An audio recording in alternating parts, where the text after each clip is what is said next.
Os danos da poluição podem ser evitados? Para responder essa pergunta e nos dar muito mais informações, eu converso agora com o otorrinolaringologista Cícero Matsuyama, do Hospital do SEMA. Muito boa noite, doutor. Seja bem-vindo ao Jornal da Gazeta M.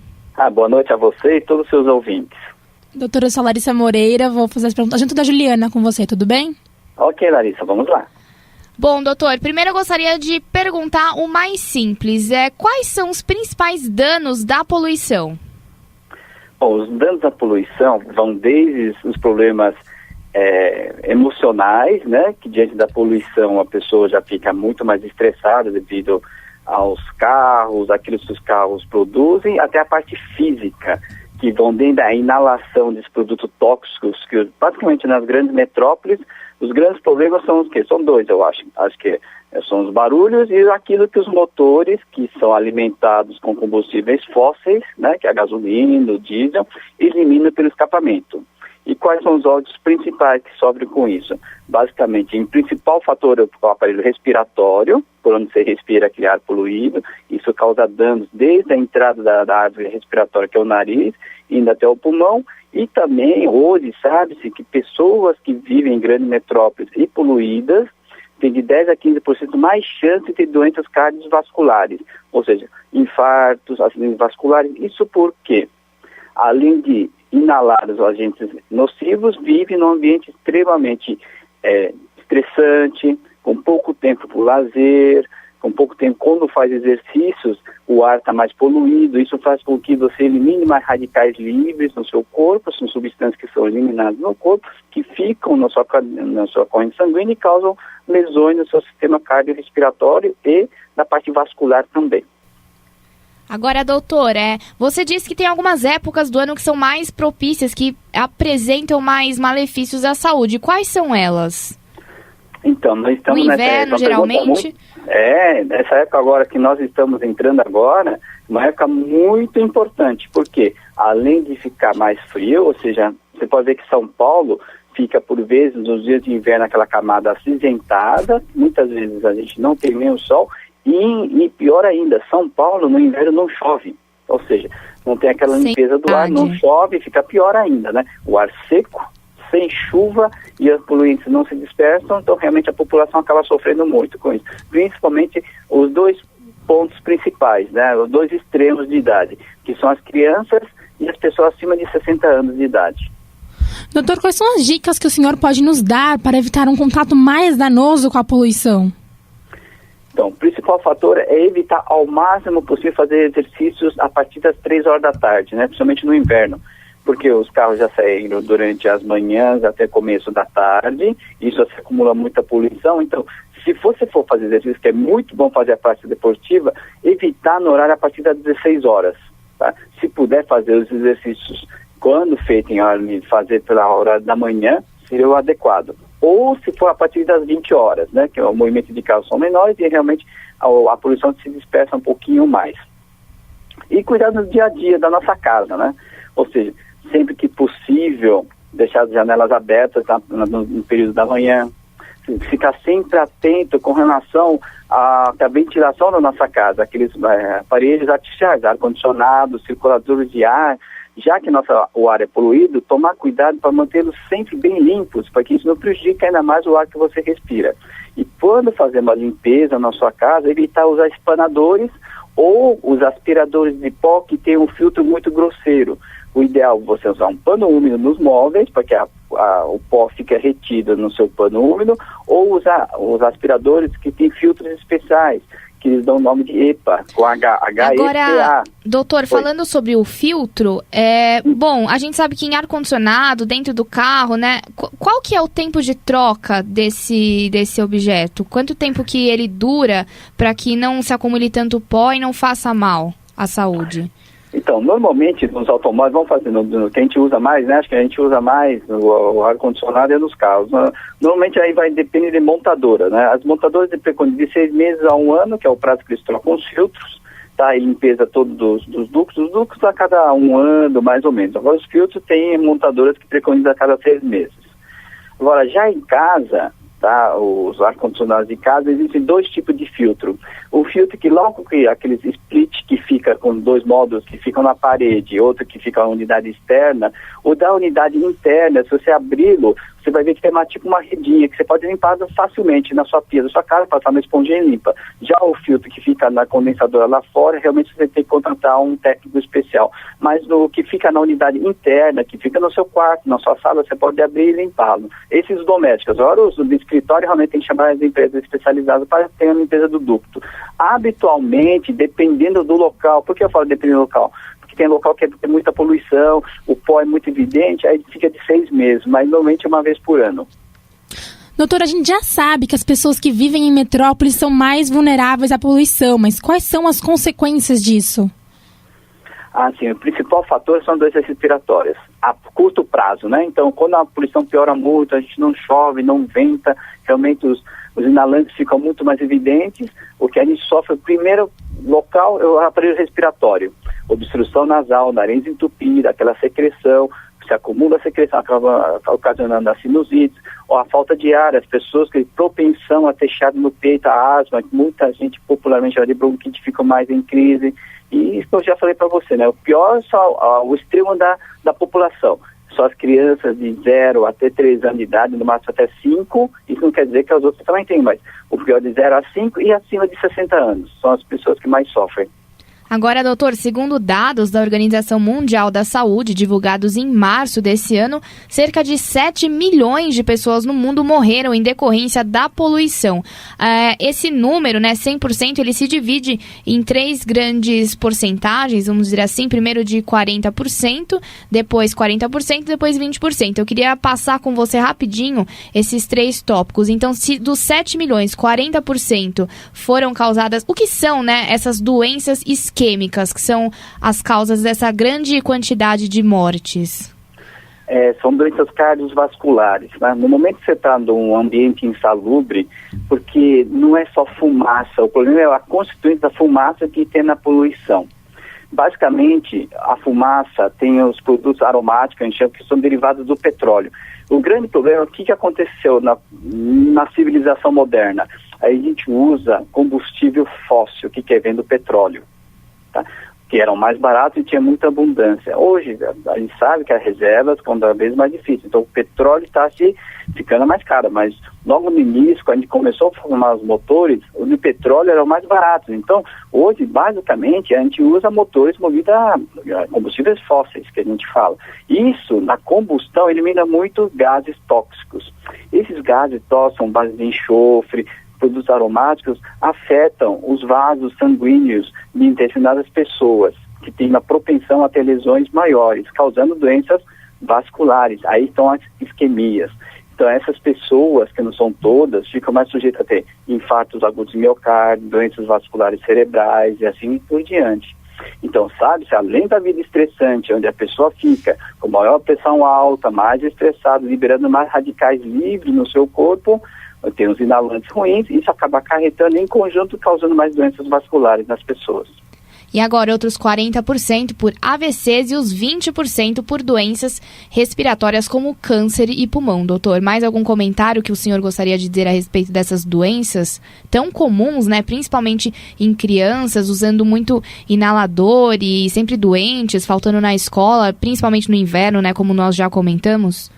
Então, o que eu preconizo sempre, que as pessoas que têm propensão a doenças respiratórias sempre passar no médico, nesse período da época que nós estamos agora, né, em abril, maio, porque nós estamos na interestação, estamos no outono, e fatalmente as pessoas que têm uma propensão ou tiveram alguma alteração no ano passado, passem com o médico especialista da parte respiratória, o pneumologista, o otorrinolaringologista, o pediatra, para que os sintomas, quando surgirem, ficam mais minimizados, né? A pessoa saiba como comportar quando o clima ficar ruim, quando a poluição ficar muito mais exuberante, a pessoa se comportar muito bem quando fica em contato com esse ambiente mais difícil, né? A pessoa respirar. Bom, doutor, e você disse, né, no começo da entrevista que atos, né, que a pessoa faz na rotina, como dedicar pouco tempo para o lazer, ter o ambiente estressante, tudo isso pode contribuir também para que esse estado desencadeie uma doença ou até mesmo uma moleza, uma certa preguiça. O que a poluição ela pode causar nesses casos que a pessoa tomando atitudes como essas pode deixar aí com que seja um a mais para desencadear as doenças? Basicamente a vida moderna, vamos dizer, no conjunto é insalubre, né? Você vive às vezes num apartamento pequeno, por vezes o transporte que você faz não é devidamente arejado, você fica mais sujeito a doenças respiratórias, porque você anda no metrô em que um espaço entre 3, 4 pessoas, ficam 10 pessoas por metro quadrado, o contato com doenças contagiosas é muito maior, você não consegue entrar no metrô, então você fica mais estressado, ao ficar estressado, ou mesmo no carro, se libera substâncias no seu próprio corpo que aumentam a frequência cardíaca, aumenta a sua pressão arterial, você fica mais sujeito a estresse, o estresse faz que algumas pessoas têm até chiado no peito, aumento da pressão, até gastrites. Isso faz com que aos poucos se elimine também substâncias que se chamam de radicais livres, que isso envelhecem você e acabam lesando as estruturas nobres, principalmente as vasculares, as artérias, né? Então, causando a longo prazo, a gente vê que é fundamental, acho que a pessoa que mora na cidade grande é qualidade de vida. Tem o seu momento de lazer, ir para o parque, não no final da tarde, se puder, pela manhã ou no final de semana, caminhar bastante, se hidratar muito bem, isso é fundamental tanto para os idosos, as crianças, como a gente mesmo. Qual que é o ideal, doutor, então, da hidratação? Quantos copos d'água por dia? Então, para nós, a média, o ideal é 1,5 litro de água por dia, líquidos, né, por dia. Porque aí está misturado o suco e tal, mas 1,5 litro de água por dia, no seria mínimo, o ideal. Líquidos, né? É o ideal. Adulto jovem, dá até 2 litros. Na verdade, não tem limite para mais, né? Tem limite para menos, né? Quanto mais você tomar, melhor. Mais a sua pele melhora, mais você hidrata, mais você melhora o seu cabelo, sua pele, tudo, né? Enfim, você fique melhor, você se sinta melhor, né? Você se sente melhor.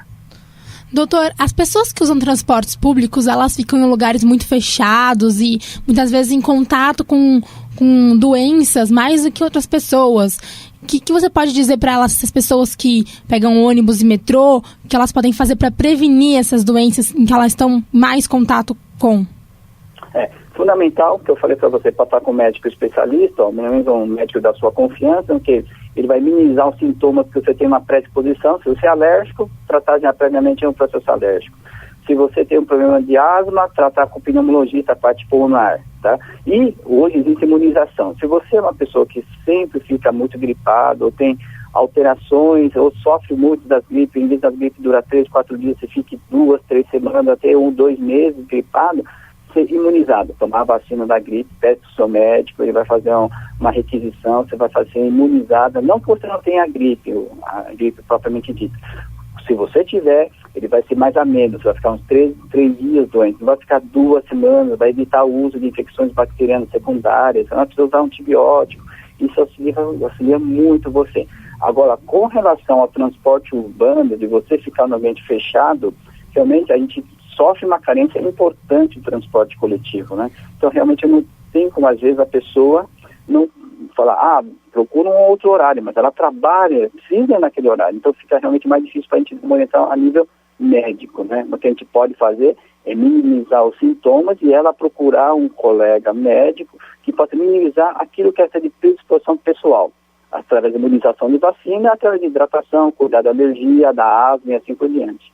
Então, né, doutor, que a vacina da gripe começou, né, a temporada de vacinação em muitos lugares e a gente recomenda ao nosso ouvinte, é claro, também, que também lave sempre as mãos e depois do contato com o transporte público, especialmente metrô e ônibus, certo? Bem lembrado. Então, a gente sempre esquece de falar, né, que parece meio assim, muito óbvio e tal, mas na hora de se alimentar, ou lave a mão, ou faça um álcool gel, né, para fazer uma antissepsia adequada das suas mãos. Porque você imagina, corrimão de metrô, o lugar que você segura a mão para segurar para não cair no metrô, imagina quantas pessoas tossiram, espirraram, colocaram a mão lá, né? Então é uma loucura se for pensar. E você às vezes vai comer um salgadinho lá, sem lavar a mão, acaba se contaminando, né? E, obviamente, tem alguns momentos que você não vai conseguir, mas naqueles momentos que você conseguir, a melhor coisa é se cuidar da higiene das mãos. Muito bem lembrado. Bom, e algumas grandes países, né, como a China, a França, né, falando mais precisamente, então, de Paris, eles implantaram um rodízio de carros, né, antes inexistente, e também uma campanha pela gratuidade do transporte público por 3 dias para incentivar a população aí a tomar umas providências em relação a, enfim, cidadania e, é claro, também preocupação com o meio ambiente. Na sua opinião, doutor, quais outras medidas poderiam ser adotadas tanto pelas pessoas, né, a gente já comentou aqui bastante coisa, mas por parte do governo, para que essa situação pelo menos seja amenizada? É fundamental, a gente não pode pensar muito em construir meios em que possam, meio de transporte por combustíveis fósseis, né, através de gasolina e diesel. Eu acho que o ideal, nem álcool, eu acho que o ideal é a eletricidade mesmo, né, então trólebus, carro movido a eletricidade e transporte coletivo. Né, isso é fundamental. Por que às vezes a pessoa não vai transporte coletivo? Porque não tem como ela chegar com transporte coletivo até o determinado local. Então, a gente precisa crescer muito a nível dos governantes para que melhore o transporte público. Como você citou na França, em Paris, por exemplo, em cada estação de metrô, em dois quarteirões, um quarteirão já tem uma estação de metrô, né? Olha que facilidade. Aqui em São Paulo, a gente às vezes tem que andar 10 quarteirões para você chegar na estação do metrô, né? Então, isso realmente a gente está muito tempo atrasado. A gente tem que conquistar muito, mas enfim, nós estamos aí, nós estamos em outubro, nós temos eleições e a gente vai lutar para isso, para a nossa vida melhorar, né? Bom, e como é que você vê o Brasil, então, nesse cenário mundial do meio ambiente? Você acredita que, é claro, nós sabemos, em comparação à França, né, o senhor acabou de citar, estamos bem atrasados, mas o senhor ainda está otimista em relação a essas mudanças? Eu acho que o país é maravilhoso, a gente não tem transtornos naturais, a gente não tem furacão, não tem terremoto. O grande da gente são os corruptos, né, que cada vez está mais difícil a gente eliminar, mas enfim, sempre tem uma esperança, né? A gente nunca pode desistir da esperança. Eu acho que as eleições estão aí, a gente tem que eleger uns bons governantes, em que eles escolham muito bem a nossa vida, que melhorem nossa qualidade de vida. E, enfim, o Brasil acho que é um país que tem tudo para dar certo e a gente vai conseguir vencer mais essa batalha da gente, conseguir escolher muito bem nossos governantes. E tenham mais um bom senso verde também, é claro, né? Sem dúvida, isso é fundamental, né? Eu acho que é preciso estradas boas, fundamentais e tal, mas a gente só pensar médio e longo prazo, que a gente nunca pensou, né? Que a gente sempre pensou naquele imediato. Vamos fazer um rodízio porque tem muito carro. Mas isso é imediato, a gente tem que pensar a nível de 20 anos. Como é que será que daqui 20 anos, né? Tem que construir mais, fazer mais trens, mais metrô, né? A gente tem que pensar a longo prazo, né? Não pode pensar muito naquela hora imediata, né? Que a gente sempre acaba dando mal, pensando assim. Muito obrigada, então, por todas as informações, os esclarecimentos, e o ouvinte fica aí a missão, então, de melhorar os danos da poluição e, é claro, também tomar todas as precauções que o Dr. Cícero Matsuyama nos concedeu. Ele é otorrinolaringologista do Hospital SEMA. Muito obrigada, doutor, pelas informações. E, bom, o Jornal da Gazeta M fica aqui à sua disposição para mais dicas de saúde, um tema muito importante que a gente tem que discutir sempre. Muito obrigada, doutor, e até a próxima. A gente que agradece todo o corpo clínico do Hospital SEMA. Nós estamos abertos há 24 horas, principalmente no inverno, que a procura da gente, a demanda é muito grande, mas nós estamos sempre à disposição. E a vocês, quando vocês quiserem mais informações, nós estamos sempre à disposição. Muito obrigado e boa noite. Muito obrigada, doutora. Até a próxima. Até a próxima, Deus quiser.